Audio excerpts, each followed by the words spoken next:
not being tried by the International Criminal Court, but just an ad hoc court. Okay, so courts would be necessary to try the criminals. I talked earlier about a rapid response force that could have gone into places like Rwanda and Bosnia to stop the fighting there at an early stage. Now that's important, at an early stage. If it goes in after the war's been raging for 2 years, it's going to be very hard for a small UN force to end it. You could only end it at the beginning before it's really gotten off the ground. What else? Some sort of early warning, surveillance, intelligence is obviously necessary. There's nothing sinister about that. No. If you're going to have, if you're going to have in trust, some sort of a world authority with keeping peace and trying the transgressors, then it makes sense to know as early as possible where trouble is going to happen so you can stop it before anybody has to be killed. If the intelligence had been good enough so that in Rwanda, for example, it was known that this massacre was going to happen before a single machete killed a single person, that would be all to the good. So there doesn't have to be anything sinister about intelligence. Intelligence, as long as it is open, as long as it is responsibly managed, that it's answerable, it's accountable to democratic institutions, it's a good thing. And it's one of the tools that could keep us safe. And this time in history, we certainly have access to all the news going on all over the world with our television cameras and our satellite. And it's probably the time when this could happen, but it would still take a tremendous leap of faith for even me to trust a gathering of people in a room to make decisions on whether or not they should forcefully go into a country and change the leadership or stop something that's going on that would affect the environment of our Earth. So how can you convince people, or is it a matter of fact that when conditions get so bad that we're almost forced into getting along or all dying? Well, Phyllis, I think that sooner or later that's going to happen. I think if you look at the history of the planet, that we have gradually formed larger and larger political units. Just look at the European Union, to take one single example. In the area where the European Union now exists, less than 60 years ago, there was a world war. I remember it. And if anybody had said, I mean, that's within the lifetimes of some of the people watching this program, if anybody had said back then, well, I can see a few decades into the future, and I predict there's going to be a common market here and even a European Parliament, people would have said, well, that's science fiction. So that happened in a fairly short time, and clearly the problems that the people in Europe did not want to have happen again, to be the center of yet another world war, and to be divided by economic competition that had the effect of making their individual economies less fruitful than they would be working together in a common market. Clearly, those goals were offered enough so that whatever defects or dangers lay in cooperation were a smaller problem. That it was better to cooperate than to listen to the fears that prevented cooperation. Fortunately for the Europeans, it happened sooner rather than later. Sometimes I think that World Federation is like a train station, and there are two trains racing to that station.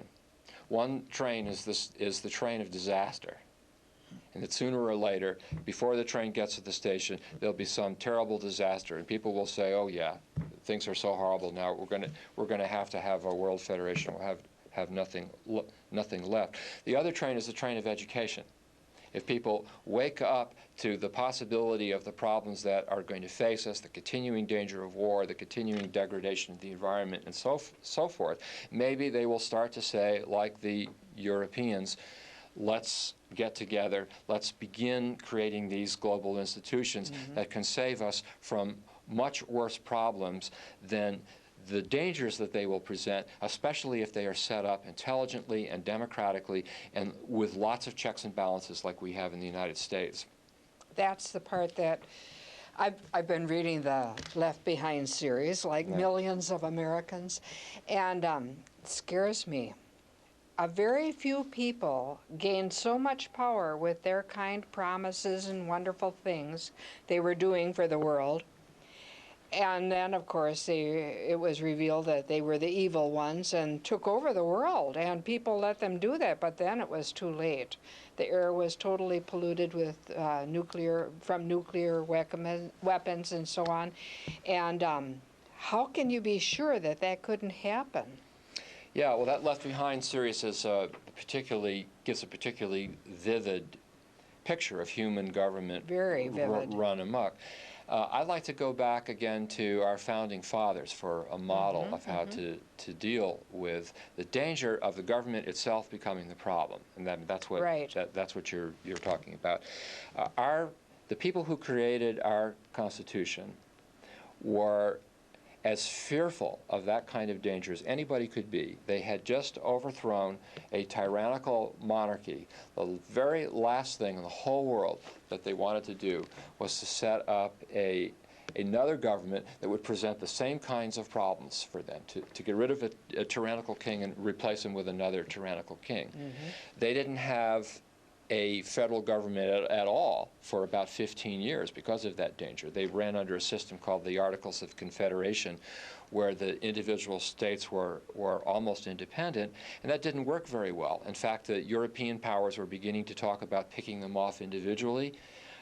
There were actually shooting wars between pairs of states during the period between the Revolution and the Constitution. So they needed a more perfect union, to use the language in the preamble to the Constitution. At the same time, they didn't want it to run amok like their previous government had. So again, the idea was limit the powers at the national level as much as possible and distribute them among the three branches of government and give each branch power that could check the ambitions of the other two, and finally put a democratic system in place so that people would be choosing their representatives in Congress and not simply have them assigned. If you have democracy, if you have limited government, if you have checks and balances, you are keeping the danger of the government becoming corrupt to as low a level as possible. Now, you can never get it all the way down to zero because human beings are fallible. Human beings can become corrupt. All you can do is keep the possibility as small as possible. Our system has not yet broken down after over 200 years, so we must have had a system where the checks and balances and the limits were set up pretty well so that they haven't yet broken down. Now, when you say, or when anybody says, well, these dangers can't ever be brought down to zero, so maybe we shouldn't do this at all, you have to, again, think of the case for doing it. You know, when you think about the nuclear wars that can happen, when you think about the complete collapse of our environment or our global economy that could happen, then maybe some people will say, well, those risks, if we can really keep them small, are worth taking because the risks of not taking them are so much greater. Are you communicating these ideas with leadership of other countries? We have movements in about 20 countries, and in all of those countries we are in communication with the government, as we are in this country. We have pushed several bills. We have a bill right now to create an international civilian police force that could go into countries after a war, like the UN police force that's in Kosovo right now. Perhaps there could be standing UN police forces that could go in automatically. We've had bills in the past to set up a rapid reaction force like the one I told you about. We had bills pushing the creation of an international criminal court years ago. So we have used our political system and our allies. We've had both Democrats and Republicans that have supported our specific programs, which is one reason why we go with these short-term programs, as well as pushing our long-term idea to use the political system to get part of what we want accomplished now. Other World Federalists in other countries are doing the same thing. And yes, in every country there are some governmental leaders who are beginning to say, yes, our country is important, we are patriotic, we believe in the country, we want it to continue to exist. And at the same time, we see the planet is so small and our most serious problems are so global in nature that we have to work together, and we should begin to use our national legislatures to move our countries toward a higher level of cooperation and a higher level of institution building. In your visioning of this, do you see this happening in the next 10 years, 20 years, 100 years? Well, World Federalists ask themselves the same question and come up with different answers. I certainly hope that it will happen in 100 years. I hate to think of the world 100 years from now if it doesn't happen. I hate to think of the chaos and the suffering that may have occurred because it didn't happen. Sooner than that, I hope so. I hope that the education train gets there faster than the disaster train. I was going to say that same thing. Unless some horrible disaster does happen, some little country starting aiming their nuclear weapons at different countries around the world could change our whole atmosphere, and something would have to happen within a day or so, I would imagine, to stop it all. And again, though there might have to be some sort of a global constitution or a complete rewriting of the United Nations Charter, which is another route that's been proposed. It may be that we could set up enough of these institutions that we could have now to significantly reduce the danger of living on this planet. For example, if the International Criminal Court starts to work well enough so that it can arrest, try, and imprison dictators like Saddam Hussein and Slobodan Milosevic and others who have been in the news over the last 10 years because they murdered their own people. By the way, I would like to ask, how would you handle that Mideast crisis? Just let me get to the end of this point if I can, and then I'll be happy to talk to you about the Mideast.